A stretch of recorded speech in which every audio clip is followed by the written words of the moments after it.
se rapporte à la définition de l'OMS. Ce ne sont pas que des indicateurs financiers, même si il y a quand même un coin du triangle qui a la notion d'efficience budgétaire.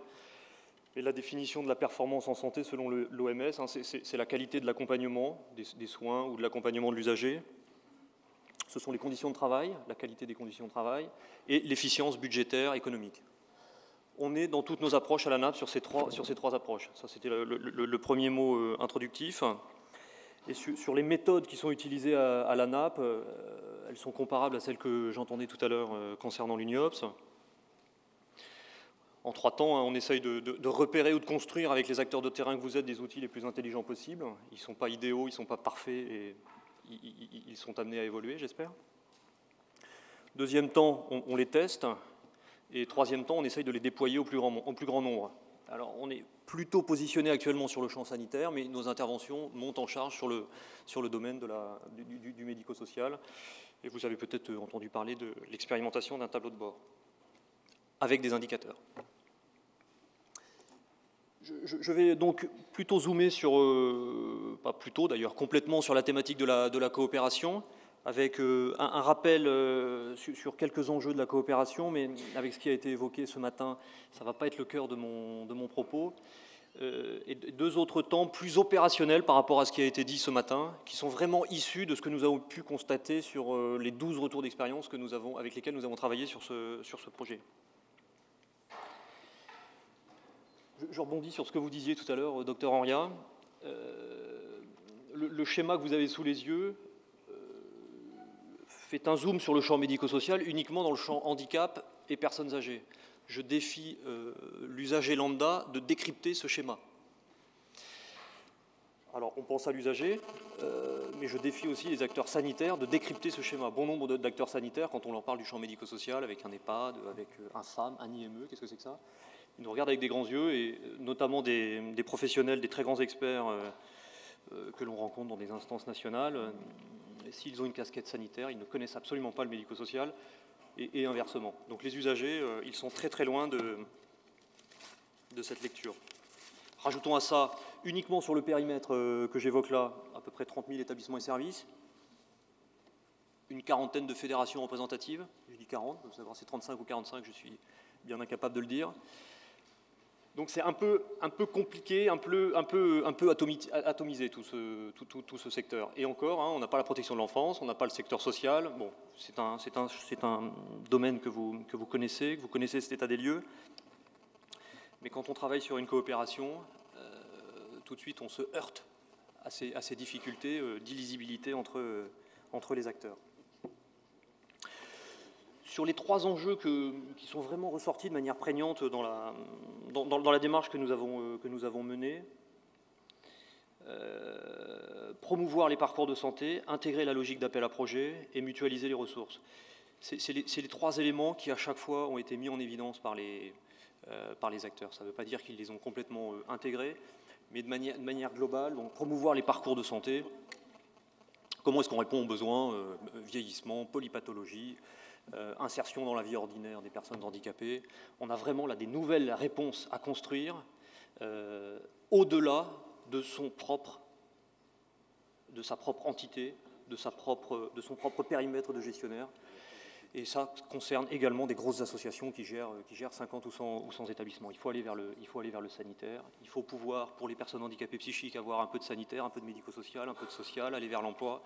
Donc il faut vraiment réussir à construire des parcours différents. Donc ça veut dire s'allier avec d'autres offreurs. Indicateur, offreur, ça fait déjà 2 mots là où je me suis fait des ennemis. Développement de nouveaux métiers et mise en place de formation et de professionnalisation. Le thème de la formation a été évoqué tout à l'heure. Bon, il faut adapter les parcours professionnels. Intégrer la logique d'appel à projet. La NAP est très régulièrement sollicitée par des gestionnaires ou des représentants de gestionnaires. Qu'est-ce que vous avez prévu pour nous aider à nous former sur la réponse aux appels à projets? Ce n'est pas dans notre périmètre d'intervention, en tout cas pour l'instant, mais c'est une question qui nous est très souvent posée. Ce qui renvoie à un thème sur lequel je vais revenir tout à l'heure, notamment, et je vais remettre une couche sur les indicateurs, les indicateurs peuvent avoir, à mon avis, une vertu quand même de transparence et de lisibilité sur les projets qui sont mis en place par vous, gestionnaires, pour, encore un mot qui peut fâcher, mais pour vendre vos projets et pour les défendre, notamment sur leur valeur ajoutée, à partir du moment où on arrive à en objectiver l'impact, sans rester bien sûr sur l'approche financière, on est bien d'accord. Tout ce qui rejoint le point qui est évoqué, capacité à mettre en exergue les impacts des organisations proposées. Et puis troisième point, on rejoint la question des finances publiques et de la raréfaction des finances publiques qui ont été largement évoquées ce matin. Donc il y a un enjeu de mutualisation. On peut penser aux quelques points qui sont évoqués, le renforcement des sièges, la mutualisation des services logistiques, mais des choses très opérationnelles qu'on va retrouver tout à l'heure dans notre classement des coopérations que nous avons visitées. Alors, comme je le disais tout à l'heure, je me répète, hein, par rapport à ce matin, mon propos va être plutôt terre à terre, puisqu'on s'est vraiment appuyé sur les retours d'expérience et ce que nous ont transmis et ce qu'avaient construit les gestionnaires que nous avons rencontrés. Donc je descends vraiment d'un cran par rapport à ce qui a été évoqué ce matin, en zoomant sur la thématique coopération au sens large. Coopération sans être... je ne suis pas que GCSMS, on avait des conventions, on avait des projets de fusion, on avait des coopérations informelles, donc la coopération au sens large. Et les exemples que je vous ai pris sont plutôt des coopérations mises en place entre acteurs du champ non lucratif. Donc j'ai mis de côté ce qui concernait le secteur public, et nous n'avions pas dans notre retour d'expérience du champ privé commercial, hein, qui nous ont clairement affiché une logique de groupe plus qu'une logique de coopération. Donc l'ANAC, sur ce sujet, a publié deux guides, hein, que vous connaissez peut-être. Sinon, tous ces documents sont disponibles gratuitement, bien sûr, sur le site de l'agence. Un premier guide sur les coopérations qui est en 4 volumes, avec notamment un deuxième volume sur toutes les formes juridiques. C'est souvent celui-là qu'on nous évoque, pour les personnes qui en ont pris connaissance. On a un listing et un descriptif assez précis sur l'ensemble des problématiques juridiques de 17 formes, GCSMS, GSCS, conventions, etc. Mais ce premier guide était très axé sur le champ sanitaire, notamment les retours d'expérience, étaient très axés sur des coopérations qui avaient été mises en place entre établissements de santé. Donc on a voulu compléter ce premier guide, et ça a donné lieu à une publication en avril 2012, avec un zoom cette fois-ci sur le champ médico-social, et c'est plutôt sur ce guide que je vais zoomer aujourd'hui. Donc on a un document papier qui est accompagné d'un petit outil d'autodiagnostic sur lequel je reviendrai également tout à l'heure. Alors les 12 retours d'expérience que j'ai évoqués, vous les avez sous les yeux, ils sont un peu partout en France, il n'y avait pas de critères géographiques, hein, donc... Bon, je dis ça puisqu'il n'y en avait pas dans votre région, mais il n'y avait pas de critères géographiques. L'idée était plutôt d'avoir un équilibre entre les 3 types de coopérations que nous avions dans notre besace. Les coopérations parcours, où là on vise à coopérer entre acteurs pour répondre à l'évolution des besoins des usagers. Donc l'exemple type, c'est le réseau.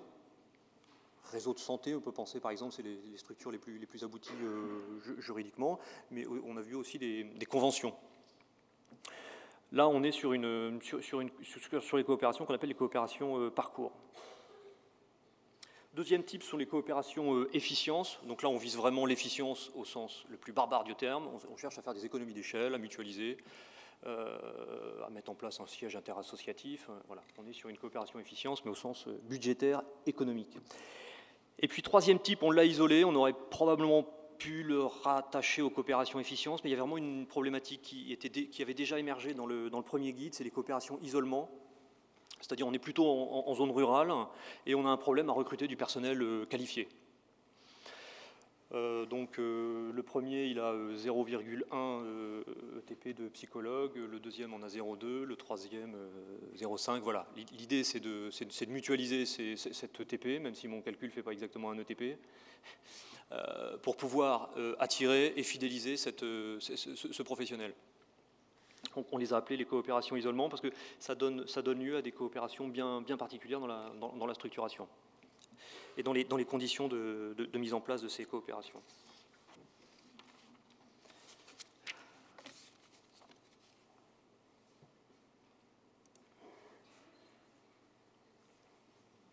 Je vais revenir sur chacun de ces types de coopération. Sur les coopérations parcours, à chaque fois je vous les ai présentés en deux temps, facteurs de réussite et puis limites. Sur ces coopérations parcours, il faut beaucoup de temps pour que ça mature. On est vraiment sur la problématique de l'acculturation des acteurs, en particulier quand il y a une coopération entre des acteurs sanitaires et médico-sociaux. Ça paraît une évidence, mais ce n'est pas la peine de vouloir essayer de mettre ce type de coopération en place en 6 mois. C'est voué à l'échec d'avance, première chose. Deuxième chose, la formalisation des documents de référence tout au long de la réflexion, c'est un élément essentiel. Alors, je vous dis, il enfonce des portes ouvertes. Probablement, mais ceux qui ne l'ont pas fait, ils se sont arrêtés. Donc, document de référence, c'est quoi? C'est 2 directeurs généraux qui se mettent d'accord, ils écrivent une feuille de route qui fait une page, ils réunissent un groupe de travail de professionnels et ils disent aux professionnels, voilà, vous avez 1 mois, 2 mois, 6 mois, 1 an, pour bâtir le cadre d'une convention et un protocole pour que le centre hospitalier santé mentale et notre association spécialisée déficience intellectuelle se mettent d'accord pour la prise en charge de nos handicapés psychiques. Donc ça mange en général pas beaucoup de pain, mais ceux qui ne font pas cette petite formalisation, en général, n'aboutissent pas. Et puis des engagements respectifs qui doivent être clairement affichés, pour rester dans le même exemple. Le groupement que j'ai en tête là, entre ce centre hospitalier santé mentale et cette association, cette ADAPI, pour la prise en charge de personnes handicapées psychiques, très clairement, le centre hospitalier avait affiché la volonté de réduire le recours aux urgences, et très clairement, l'association avait affiché sa volonté de bénéficier d'expertise médicale et paramédicale. Ça avait été formalisé et on était d'accord, on savait ce que l'un et l'autre attendaient. Et je vais revenir encore sur mes indicateurs. Une fois qu'on a défini ces objectifs opérationnels, une fois qu'on a tout formalisé, on sait quel indicateur suivre pour voir si on a réussi ou si on a raté notre coopération et si chacun s'y retrouve ses petits et ses attentes. Les limites, pareil, j'enfonce une porte ouverte, mais c'est particulièrement vrai sur ce type de coopération, c'est la question du financement. Les réseaux en sont un bon exemple, mais également le groupement que j'évoquais, qui nécessite des moyens mobilisés par les 2 structures, les 2 associations qui ont coopéré dans ce groupement, qui ont eu des financements, mais des financements qui ne sont pas pérennes. Donc quid des personnes qui sont en file active et qui sont accompagnées par ce groupement. Et puis le corollaire du facteur de réussite, le manque de formalisation.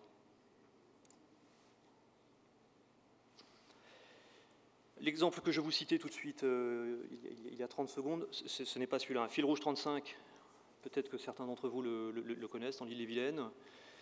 Une maturation très longue, avec une phase d'expérimentation, des financements européens, une phase d'évaluation, et au final, pour chapeauter le tout, un GCSMS.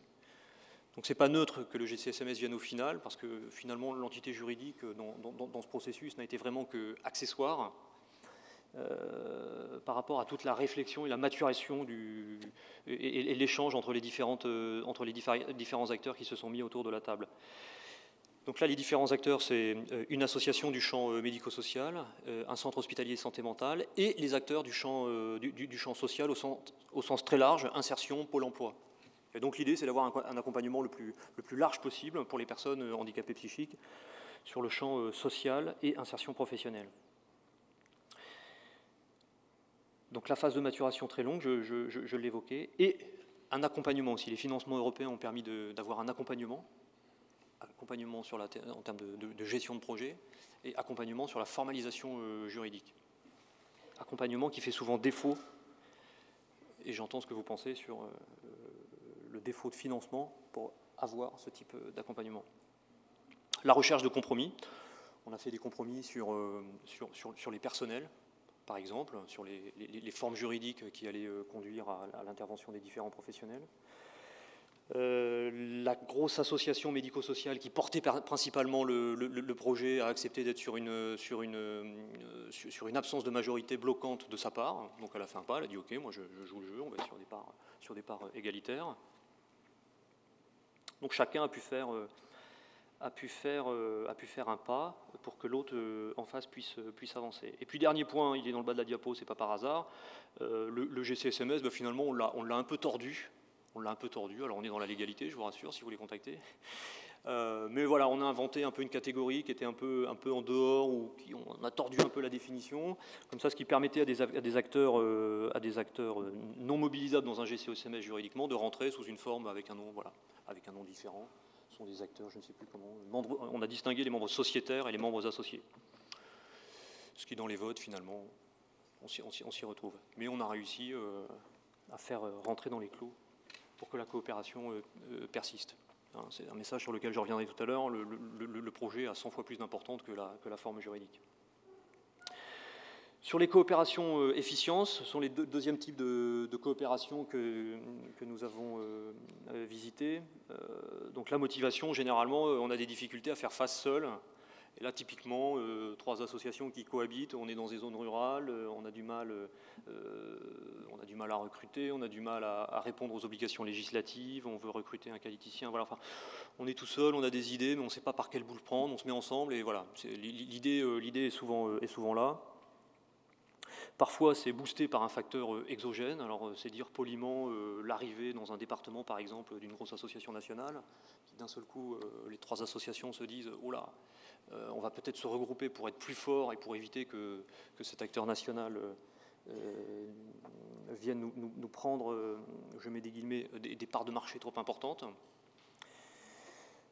Je m'appuie sur des exemples, hein, je ne sors pas ça de mon chapeau. Le gagnant-gagnant avec le Conseil général et l'ARS. Hein. On a des économies d'échelle, on les valorise. L'ARS et le Conseil général doivent à un moment également faire un pas en disant « Ok, on ne va pas bêtement faire une soustraction, vous reprendre toutes ces économies d'échelle, il faut qu'il y ait un donnant-donnant. On fait un effort de mutualisation. Et d'un autre côté, il faut que les financeurs puissent faire un pas en termes de financement de nouvelles structures, éventuellement, ou de financement au niveau des professionnels qui vont changer de poste. Et très souvent, des départs de dirigeants ou administrateurs sont faciliteurs, hein, bien sûr. On a un directeur général, un directeur qui bloque ou un administrateur, entre guillemets, historique. Voilà, bah c'est l'occasion de passer un virage historique dans les structures parce qu'il va s'en aller. Très concrètement, hein, je crois que j'ai repris l'exemple après, plusieurs associations qui s'étaient réunies avaient. La base de la coopération s'est faite sur une pyramide des âges, salariés et administrateurs. Et les premiers travaux, en fait, ont été faits en mettant un peu de côté ceux qui, 2 ou 3 ans après, ne seraient plus autour de la table. Voilà comment ça s'est... Bon, c'était un peu caricatural, mais là-bas, ça a marché. Donc les limites, on retrouve un peu le miroir, les craintes de perdre son âme. J'ai mis entre guillemets également parce que c'est ce qu'on nous a dit. La difficulté à se projeter dans une nouvelle gouvernance. Quand on a 2 DG, on n'en aura plus qu'un. Il y a un moment, il faut nécessairement faire un choix. Et une limite aussi qu'on a pu voir sur le territoire couvert, la zone géographique. On a tendance à penser qu'il y a une limite haute, je dirais, au niveau d'une coopération départementale ou régionale. Ça match avec les instances qui financent. Ça nous a semblé plus facile. Au-delà, ça existe, ça marche, mais on est plus, me semble-t-il, dans une logique de groupe, une logique de développement qui s'apparente plus à une logique de développement au sens commercial, me semble-t-il. Première illustration sur ces coopérations efficientes, c'est un GCSMS à nouveau, Sagesse, dans l'Allier. 3 associations sur une zone rurale.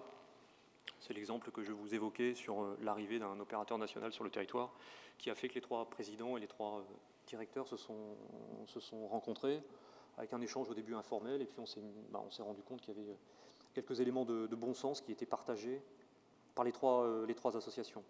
Et au final, on est allé très loin, hein, puisque une exploitation des 20 autorisations par le groupement, j'étais dans l'Allier en début de semaine, les autorisations vont être transférées au niveau du GCSMS. Le CEPOM va être signé au niveau du GCSMS. Je passe sur les détails opérationnels parce que là, il faut refaire un échange de 3 heures. C'est pas simple, mais ils sont allés très loin entre guillemets, dans l'intégration. Et là, on a l'exemple d'un départ d'un directeur qui a permis de dégager une marge de manœuvre financière et parallèlement de faire monter d'autres directeurs qui étaient amenés à se déplacer géographiquement. Deuxième exemple, c'est le rapprochement entre 2 associations. Alors, est-ce qu'on est encore dans la coopération? Je ne sais pas. On est là sur 2 associations avec des projets associatifs historiquement très proches. Donc ça a facilité la coopération. Mais on est quasiment sur une fusion potentielle. Donc on est sur une coopération plus. Avec là une démarche très intéressante sur deux démarches de points forts, points faibles d'analyse dans les deux associations qui se sont réunies dans un deuxième temps, avec un niveau président, directeur, généraux, et dans un deuxième temps, la même chose avec les salariés. Donc une démarche assez constructive, on objective les points forts et les points faibles, qui a permis notamment de mettre une dynamique intéressante dans l'évolution des profils des éducateurs, des chefs de service et des directeurs dans une moindre mesure. Chacun voyant potentiellement l'intérêt qu'il pouvait avoir. Et sur ces coopérations efficientes, contrairement à ce que je disais sur les premières, les coopérations parcours, les projets peuvent se mettre en marche assez vite, probablement parce qu'on a aussi la contrainte budgétaire, mais souvent ce sont des directeurs généraux qui pilotent ces démarches, avec un accord des présidents, et souvent ça va assez vite. Coopération, isolement, 3 facteurs de réussite qui sont plus développés bien sûr dans la publication que j'évoquais. La proximité géographique, c'est une condition sine qua non bien sûr. Quand le psychologue que j'évoquais tout à l'heure, s'il rayonne sur 3, 4, 5 établissements, il ne va pas pouvoir le faire sur 5 départements. L'équilibre économique entre les différents acteurs, bien entendu. On est quasiment dans de l'achat de prestations. Je veux mon tiers-temps de psychologue, donc je vais payer au GCSMS par exemple. Donc il y a un équilibre économique qui est à réfléchir très en amont pour que chacun s'y retrouve. Et là on est dans des comptes assez précis pour que chacun puisse s'y retrouver et ne se sente pas floué par rapport aux autres partenaires. Et puis la mise en évidence de la valeur ajoutée pour les équipes. Valeur ajoutée, c'est-à-dire je suis un peu essoufflé dans mon poste, je vais avoir la possibilité de rayonner sur 3, 4, 5 établissements. Alors ça paraît un peu du langage de consultant ce que je vous dis, mais dans les coopérations que nous avons vues de ce type, ça a fonctionné. Donc quand on est arrivé, le GCSMS en place, avec des professionnels qui pouvaient intervenir sur plusieurs établissements, eux nous disaient, tous nous ont fait un retour très positif. Ce qui avait été anticipé dès le début de la mise en place de la coopération pour avoir des éléments tangibles sur ce qui était profitable pour les professionnels. Après les limites, il faut que les directeurs acceptent de perdre une partie de leurs prérogatives, c'est-à-dire que le 0,3 ETP de psychologue que j'évoque, qui s'est transformé en un ETP, il va être recruté plutôt au niveau du groupement et non plus au niveau de la direction. Donc ça veut dire qu'il faut accepter quelque part que ce ne soit pas lui qui ait toutes les mains sur le recrutement. Et puis la réticence de certains financeurs. Il y a une autre mécanique à mettre en place en termes de financement, et on a vu notamment des financeurs, je ne citerai personne, qui n'étaient pas très chauds pour changer de logique et donc perdre un peu de lisibilité sur les crédits de remplacement. L'illustration, c'est le GCAC. Il y en a un autre que vous verrez dans la publication. Je ne l'ai pas mis car ce sont principalement des acteurs publics en centre Picardie. Donc une association d'associations qui a concilié d'une part les problèmes de recrutement qu'avaient plusieurs établissements sur l'agglomération de Montluçon, donc on a l'unité géographique sur Montluçon, et parallèlement la construction de parcours professionnels pour les salariés qui s'inscrivent dans cette logique. Donc de manière plus claire, ce sont des professionnels souvent éloignés de l'emploi. L'association, donc le GCAC, dispose d'un financement par la région et par Pôle emploi. Ce sont des emplois aidés qui font des remplacements et qui s'inscrivent dans une logique de formation et de professionnalisation. Et donc là, les indicateurs de suivi sont très simples. Bon, il y a des indicateurs quali auprès des directeurs qui bénéficient de ces prestations. Et puis les indicateurs de suivi sont très simples. C'est est-ce qu'ils sortent avec un diplôme et avec un CDI. Et là, les indicateurs étaient très très positifs. Sauf ceux qui décrochent souvent au début de parcours. Alors on a essayé de modéliser quelques démarches méthodologiques, en sachant que dans le domaine de la coopération, c'est quasi mission impossible. Ça va répéter. Je vais passer peut-être plus rapidement sur certains points, puisque je les ai déjà évoqués. Le projet porte d'entrée à toute coopération. Quand j'ai rencontré des directeurs généraux qui me disaient « Ah oui, mais on ne va pas pouvoir parce qu'on a des établissements publics et puis des associations ». Pour moi, c'est du c'est un faux argument pour empêcher la coopération, c'est qu'on n'a pas vraiment envie, puisqu'il y a de très nombreux exemples où on a pu coopérer avec des structures juridiques publiques et privées. Donc l'analyse objective, bon, il faut des points forts, points faibles, je l'ai déjà évoqué, et puis des outils assez intéressants qui nous ont un peu marqués de manière, pour illustrer le propos, un diagnostic des prochains débats à retraite, je l'ai dit, l'éclairage d'experts, enfin intervenir un expert lors de conseils d'administration, la mise à disposition mutuelle d'administrateurs entre deux associations. Finalement, ils ont les mêmes problèmes que nous. Et puis l'anticipation du processus de deuil. Ça peut paraître anecdotique, mais on a vu une association qui a fait une cérémonie qui était plutôt conviviale, mais voilà, on passe de l'ancien temps au nouveau temps. C'était pas avec un cercueil, hein, je vous rassure. C'était convivial. Interdiac coopération médico-sociale, donc c'est l'outil qu'on a élaboré et que nous avons testé dans les coopérations que je vous ai passées en revue. Une série de questionnaires qui sont organisés en 6 axes, hein, vous les avez sur la diapo. Ce qui permet d'objectiver un peu là où il faut travailler et là où il ne faut pas travailler. Donc ça permet tout simplement de poser un diagnostic très simple et de commencer à échanger entre les acteurs qui sont prêts à commencer à s'investir dans une démarche de coopération. Alors pour l'anecdote, la case communication était toujours en rouge. Je vous le dis parce que on a beaucoup de mal à communiquer sur les processus de coopération. Ce qui peut être illustré sur la diapo suivante, l'implication de l'ARS et du Conseil général. 9 fois sur 10, on nous a dit, on va d'abord travailler entre nous, et puis quand on aura avancé, on ira voir l'ARS et le Conseil général. À mon avis, on le fait systématiquement trop tard. Ça ne mange pas de pain d'en parler, de fournir un petit écrit, de faire une petite présentation, et à chaque fois, ARS et Conseil général s'y retrouvent, puisque on engage des logiques dans lesquelles ils ne peuvent que s'y retrouver. Mais je vous dis, 9 fois sur 10, non, on n'en a pas parlé, on attend, on verra l'année prochaine. Et là où ça a bien marché, me semble-t-il, on les avait impliqués très en amont dans la démarche. Une gestion de projet rigoureuse. Dans le premier guide que nous avions élaboré en 2011, on avait distingué ces différents pavés. On les a retrouvés dans le champ médico-social, plus ou moins développé. Mais on voit qu'en respectant et en travaillant sur ces différents points, en termes de gestion de projet, on s'y retrouve. C'est facilité, à mon avis, quand on a un accompagnement externe, qui ne veut pas forcément dire consultant du cabinet international. On a aussi des accompagnements qui se font de manière très légère, de manière médiateur. On l'a vu dans plusieurs associations. Et puis une implication de l'encadrement intermédiaire, parce qu'il ne faut pas s'y leurrer, c'est eux qui au final vont s'y coller.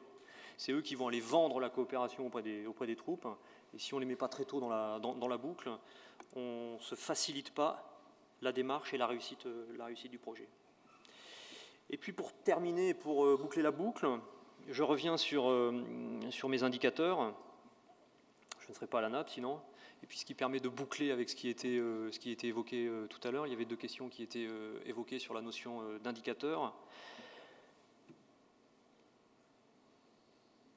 On retrouve le triangle, c'est le triangle de la définition de la performance que j'évoquais tout à l'heure. À chaque fois qu'on a questionné nos 12 coopérations, on les a questionnés sur ces 3 dimensions en leur disant, voilà, est-ce que vous avez des indicateurs sur l'efficience budgétaire, sur la qualité RH, tout ce qui concerne les RH, et puis sur la qualité de l'accompagnement. Très honnêtement, très souvent, il n'y avait aucun indicateur de prévu, mais on a essayé de travailler ensemble et on a identifié à chaque fois quelques indicateurs ou toute une batterie d'indicateurs. Donc tous les indicateurs qui sont repris dans le document, je rassure le monsieur qui intervenait tout à l'heure, ne sont pas des indicateurs qui sont opposables. Ce sont vraiment des exemples qu'on nous a cités. Et on les a quand même triés en 3 niveaux. On a les indicateurs de projet. Hein, c'est-à-dire ma coopération, elle va me coûter 100 000 €. Ou bien je me fixe 6 mois, 1 an pour la mettre en place. Bon. Est-ce que mon projet avance? Est-ce que mon projet patine? Ce n'est pas cela qui nous intéresse le plus. Les indicateurs d'usage ou d'activité. j'ai mis en place un réseau. Est-ce que j'ai des professionnels de santé qui viennent dans le réseau? Combien j'ai de structures médico-sociales? Combien j'ai de personnes en file active? Si j'en ai 15, pas top. Si j'en ai 100, 200 rapportés à la population du bassin, voilà. On est sur des indicateurs d'usage ou d'activité. Ou sur les professionnels recrutés, sur les coopérations isolement qu'on évoquait. Et troisième niveau, c'est ceux-là qui, me semble-t-il, sont les plus importants, et c'est ceux-là que vous auriez intérêt, vous, gestionnaires, à porter beaucoup plus quand on vous impose des indicateurs financiers, c'est les indicateurs d'impact, les indicateurs de résultat. Est-ce que ma coopération parcours a permis effectivement d'éviter le recours aux urgences? Le meilleur exemple, c'est celui qui était cité tout à l'heure du coup de pied. Hein. Il était mieux repris que ce que je ne fais tout de suite, mais voilà. J'ai mis en place une coopération pour les personnes handicapées psychiques. Nous avions sur l'exercice 2010 10 recours aux urgences. 2012, j'en ai eu que 3. Voilà. Le coût de l'urgence, le coût du recours à l'urgence, on le connaît, et ça parle à une ARS. Et là, on a un impact positif qu'on peut rapporter au coût de la coopération. Et ça, on ne l'a vu dans les 12 coopérations, on ne l'a vu qu'une fois, où dès le début de la démarche, on l'a réfléchi et on l'a mis en place. Les frais de siège, à titre d'exemple, c'est plus facile, entre guillemets, sur les coopérations efficience. Hein. C'est assez simple de se dire, on a 2 niveaux de frais de siège, et ben on va prendre le niveau le plus bas. Ou les taux de chute des résidents, on est typiquement sur les indicateurs qualité, et là on rejoint les approches qui sont développées par la NESM. Sur cette même thématique, j'évoquais sur une présentation comparable, deux gestionnaires qui étaient dans nos retours d'expérience nous ont dit votre approche nous a permis de voir différemment les acheteurs de santé avec un grand S. Donc je pense qu'il faut avoir quand même si c'est un peu provoquant quand je vous le dis, il faut quand même avoir ça en tête. Je monte une coopération, et c'est aussi vrai pour tout système de gestion. C'est une culture qui reste à développer. Les indicateurs financiers sont une approche, ça ne doit pas être la seule. Elle peut être complétée, à mon avis, par des indicateurs assez intelligents, au final, qui servent les usagers. Et on retrouve nos 3 dimensions, les professionnels qui s'investissent et les finances publiques.